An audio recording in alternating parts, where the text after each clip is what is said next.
We are on day 4 of the breathtaking NAMAKWA Eco Trail, and as we come to what is more or less the halfway point of this journey, I think we need to take a moment to orientate ourselves. So far we've driven about 175 kilometers, so we're not even a third of the way through distance-wise, but the slower drive has allowed us to experience some insanely beautiful campsites along the Orange River. Today's drive will take us about 80 kilometers, climbing up out of the river valley before descending again, following the river for a while, climbing back out to around 700 meters elevation, and then entering a very tight and rocky kloof for the first real technical section of the trail, as we head towards the Kamgab camping area.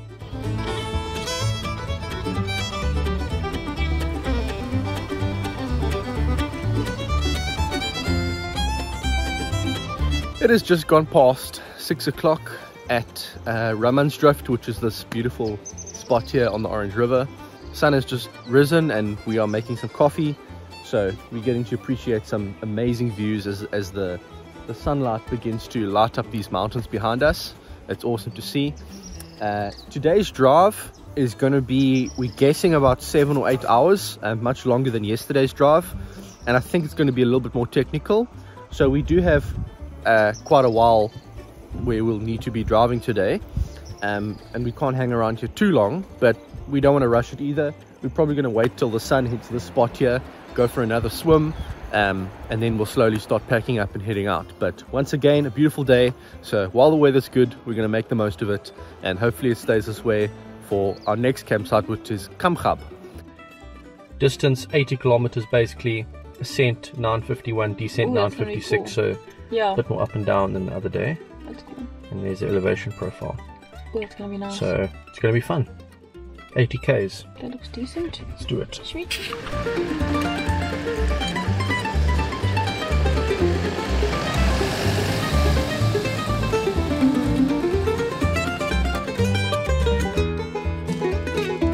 In this episode, we're really going to focus on the second half of the drive, as that's where it really gets interesting, but that is not to say that the first section was boring. It wasn't. We climbed out of the valley on the same road that we used to enter the Ramansdrift area the previous day, and as you can see, it's basically a long, slow slope of desert sand, and plenty of rough, and I mean rough, corrugations. The kind that make your teeth rattle regardless of tire pressure or speed.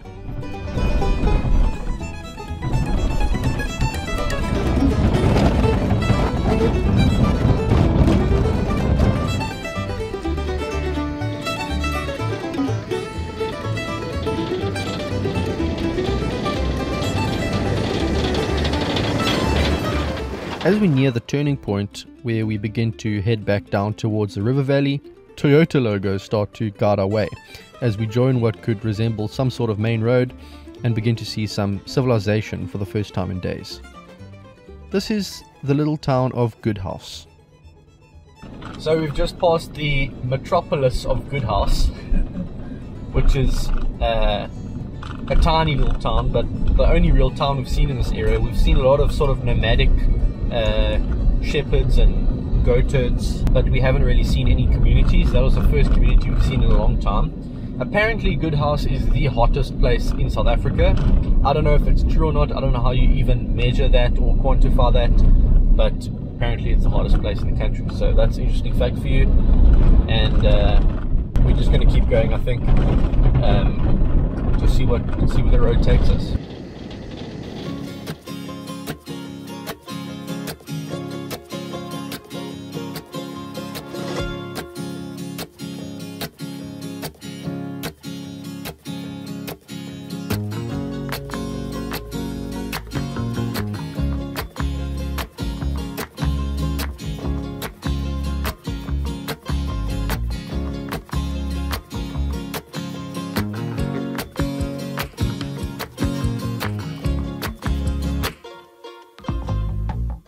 This road, sandwiched between the river and the rocks, provides a perfect little late morning coffee spot as we hop out and take some time to just appreciate our surroundings.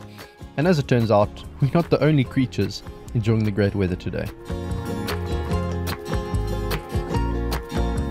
We get going once again and pass by, or should I say pass under, one of the landmarks of this area, a pump that provides water to the nearby date plantations. Just keep in mind, if you have a very high trailer or off-road caravan, you may have to bypass this entire part of the journey, as it's a little bit tight through here. Once again, we begin to climb out of the river valley, and this road will take us up towards some proper desert scenery before we turn around again for the more technical descent. We sped through the ascent pretty quickly, but honorable mention must go to all the date palms you'll see on your way, and once more some very interesting geology.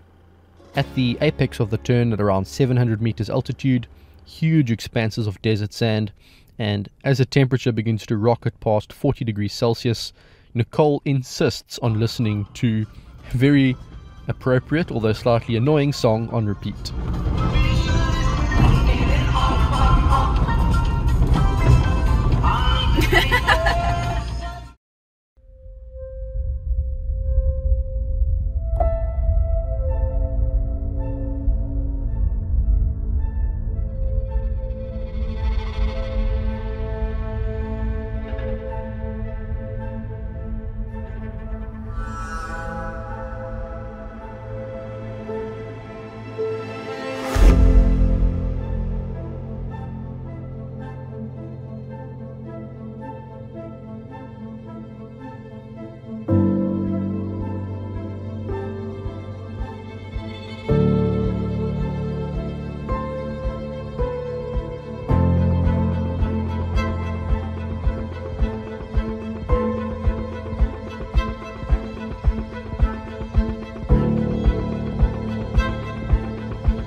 So we've stopped off just to take a break here. We found a spot in this like just dry desert area with all these rock piles everywhere, and we saw these sparkly pieces at the side of the hill, and at first I thought it was maybe broken glass, that someone had had like a party here in the middle of nowhere, but upon closer inspection, I don't know how well you'll see the reflection here, but this is, I don't know if it's, I'm not a geologist, but silica or silicates or what, but it's these fine layers of super shiny material, almost like sedimentary layers, and they just come apart like this, and they're completely transparent. So very interesting. The geology of this area is very interesting. A lot of people come here to study the rock formations, and the there's also a lot of mineral deposits in here, a lot of mines in the area, zinc mines, diamond mines, all kinds of mines.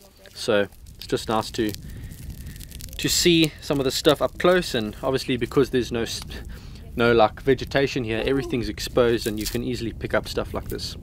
Just a fun fact.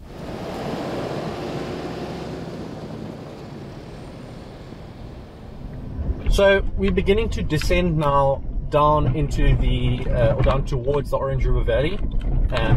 We were in a very wide open desert area, and now the mountains are kind of starting to constrict around us, and I think we're going into quite a tight valley area where there's lots of little turns, which will be quite nice for a change. We're at about 550 meters altitude now. We were at about 800, and I think the river's at about 200. So what's that? 350 meters we still have to drop, so decent descent. So I think we'll probably send the drone up again once we start getting into the nice curvy sections. Just waiting for the battery to charge, but so far it's been a great day, making good time. And aside from the corrugations, which drive me crazy, the rest of it's been really good. As with much of the trail, there isn't one single road here, but rather many different roads that sort of run parallel to each other. If you stick to some of the less frequently driven roads, you can avoid the corrugations, which I guess is always a good thing.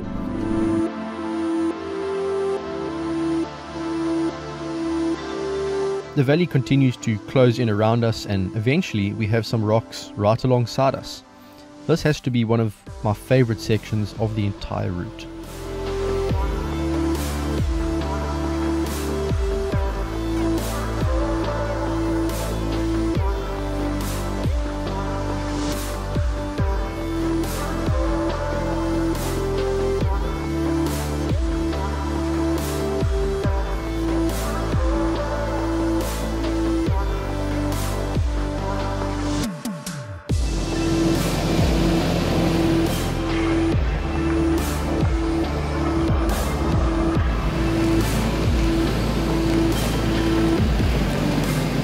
So there's the technical stuff we were missing.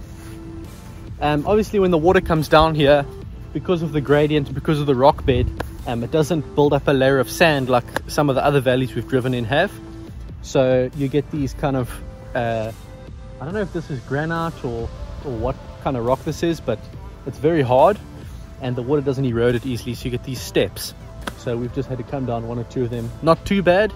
But I must say I enjoy a little bit of technical stuff where you have to kind of get out, assess the situation, and then maybe get someone to spot for you. But it's been awesome, and I think we're going to enjoy these last few kilometers.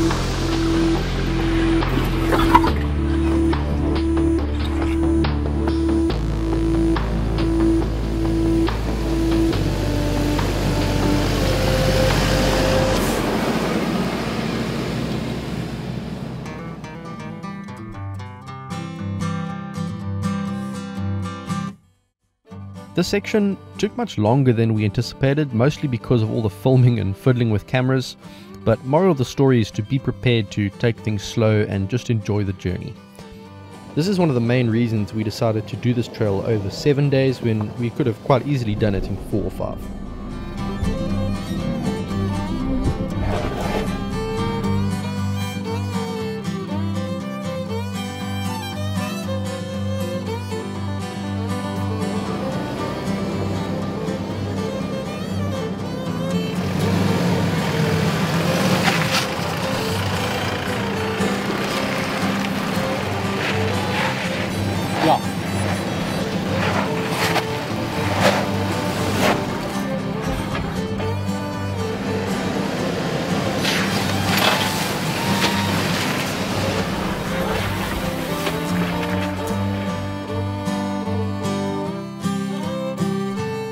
So we have an obstacle coming up here again, rocks. The one route looks like it's over here, where you go up onto that flat rock and then down this way. And the other route is over there. I think that route is probably the best way. So I'm going to climb to the driver's seat now and let's do it. Martin, don't sound so indignant. You've been driving this whole time.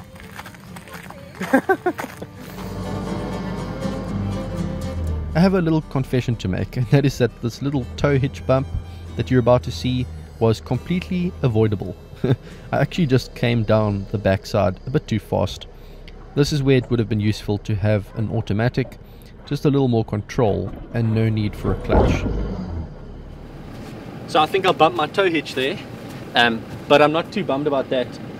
The tow hitch is the lowest part at the back there, and it actually protects my spare wheel. I've got my long range tank above the spare wheel there. The long range tank is obviously super important. It allows us to do this trail without jerry cans, but it does lower the spare wheel by about 50 millimeters. and then obviously my rear bumper is quite high, so the chance of hitting that is very low. The departure angle is really good, but that tow hitch does stick out a bit, and that obviously took a hit there, but that's okay. The tow hitch is there for sacrificial purposes. If that hits the rock, it means the spare wheel is going to be fine, it means the rear bumper is going to be fine, and that's the way I want it, so okay with that. Suddenly, the tight valley opens up and we're back on the sort of riverbed sand as we near our camp spot on the Orange River. We've still got a few little obstacles to navigate through though.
Wow.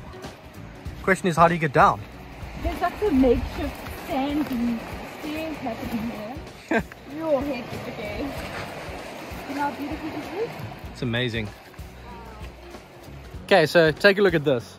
There behind me is our vehicle, and right in front of me is the magnificent Orange River. How's that for a camp spot?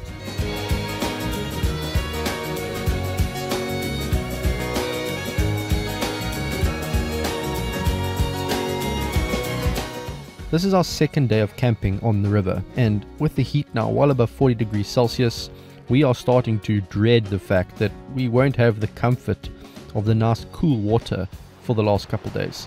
So we are most definitely going to make the most of this afternoon and make sure that we are thoroughly soaked. With the water flowing relatively fast here, we'll be staying in the shallows, but hey, it only has to be deep enough to sit down, and that's good enough to cool off. This is the only way to stay cool without getting sunburnt. I guess shade also works, but shade and water is the best combination.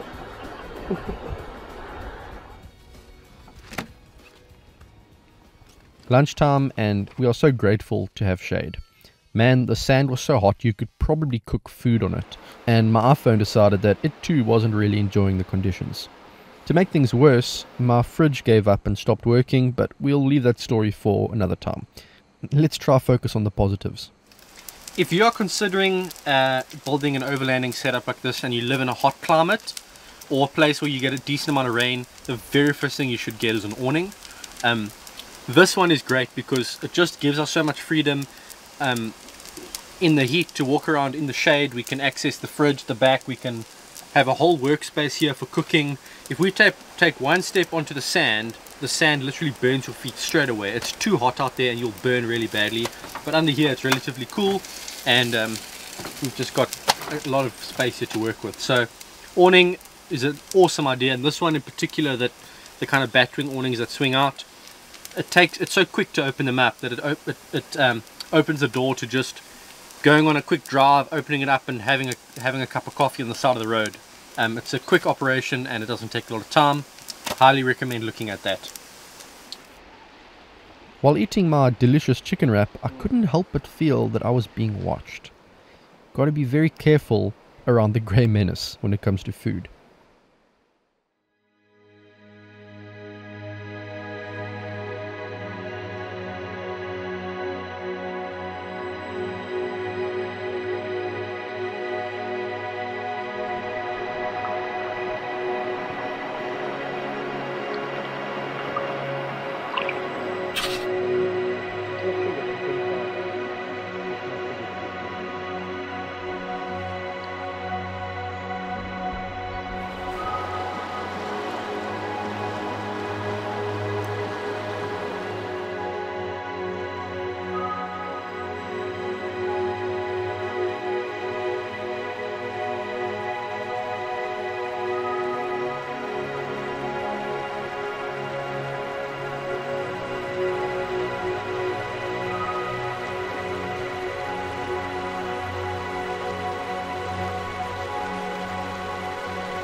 wanting to use up all the meat in our now non-functional freezer, we go all out with anything that isn't vacuum sealed, and so tonight it's spaghetti bolognese on the menu. We actually got a pretty early night, not because we were physically tired, but because we were mentally tired.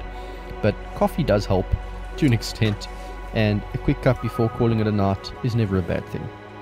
Tomorrow we have to get up and repeat all over again, and this time without a functional fridge, so it's going to be interesting. It's all part of the adventure. You never quite know what's going to happen.